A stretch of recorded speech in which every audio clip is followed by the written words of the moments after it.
Donald Trump America के अगले राष्ट्रपति बनने वाले हैं। अमेरिकी राष्ट्रपति भवन व्हाइट हाउस में ट्रंप की वापसी उनके प्रमुख समर्थकों में से एक एलन मस्क के लिए भी खास बन सकती है।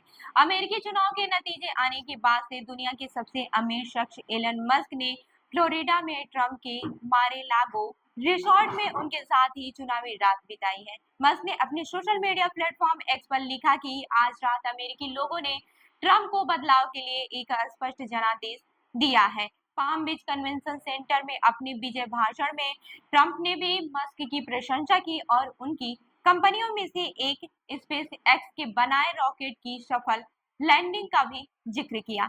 एलन मस्क ने पहले खुद की एक ऐसी छवि बनाई थी जिसमें दुर्लभ तकनीकी प्रतिभा है और जो राजनीतिक से दूर रहता है। लेकिन 13 जुलाई को पेंसिल्वेनिया के बल्टर में एक चुनावी कार्यक्रम के दौरान ट्रंप पर हुए हमले के बाद से उन्होंने ट्रंप के अभियान को अपना पूरा समर्थन दिया। अमेरिकी जनता के सामने 53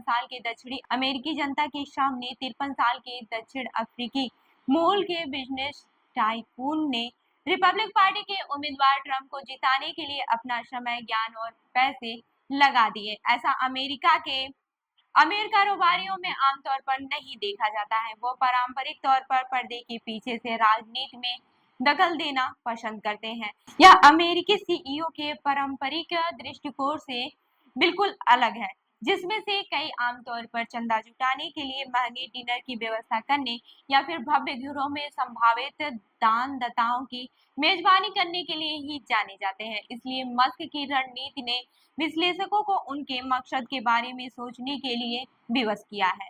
आपको बता दें कि मिशिगन विश्वविद्यालय के रास स्कूल ऑफ बिजनेस में उद्यमिता विभाग के अध्यक्ष एरिक गार्डन ने बताते हैं कि राजनीति को लेकर बड़े उद्योगपतियों का पारंपरिक दृष्टिकोण सार्वजनिक सुर्खियों से दूर रहना है। उन्होंने आगे कहा कि लेकिन मस्क यह काम जोर शोर से और पूरे गर्व के साथ करते हैं, शायद इसलिए उन पर बिजली गिराई जाती है। डोनाल्ड ट्रंप को फिर से निर्वाचित करने के मकसद से मस्क ने एक सुपर पीएससी यानी कि पॉलिटिकल एक्शन कमेटी को 11.9 करोड़ डॉलर से ज्यादा दान कर दिया। उन्होंने वोटिंग के पहले से कुछ दिन चुनाव के लिहाजा से अहम माने जाने वाले राज्यों में मतदाताओं को ट्रंप के पक्ष में एकजुट करने में भी बिताए। इस दौरान उन इलाकों में मतदाताओं को हर रोज 10 लाख डॉलर भी दिए गए। यह रकम एक रैफिल के जरिए दी गई थी, जिसे कानूनी तौर पर चुनौती भी दी गई है। हालांकि बाद में एक जज ने इसे खारिज कर दिया है। अब ये भी जान लेते हैं कि क्या इससे एलन मस्क को मिलेगा फायदा।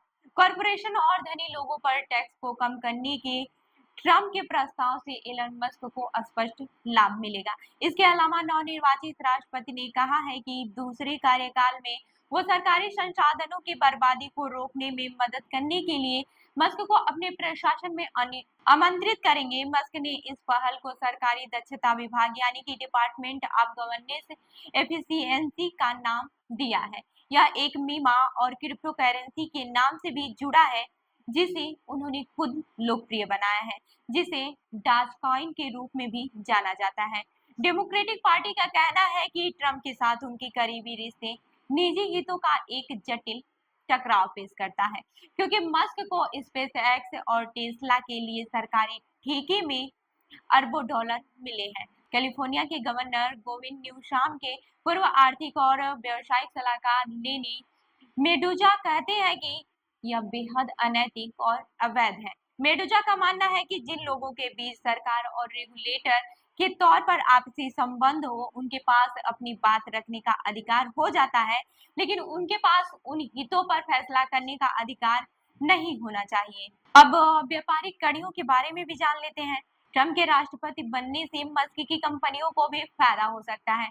उनमें से स्पेस एक्स पहले से ही सरकारी उपग्रहों को अंतरिक्ष में भेजने के बिजनेस में हावी है। इलेक्ट्रिक वाहन चार्जिंग प्लेटफॉर्म चार्जवे के सीईओ मैट टेक्से के अनुसार व्हाइट हाउस में एक करीब सहयोगी की मदद से मस्क अपने सरकारी संबंधों से अधिक लाभ हासिल करना चाह सकते हैं। तो इस खबर पर क्या है आपकी राय, हमें जरूर बताएं। मैं हूं रूबी आपके साथ और आप देख रहे हैं जनदर्पण न्यूज। धन्यवाद।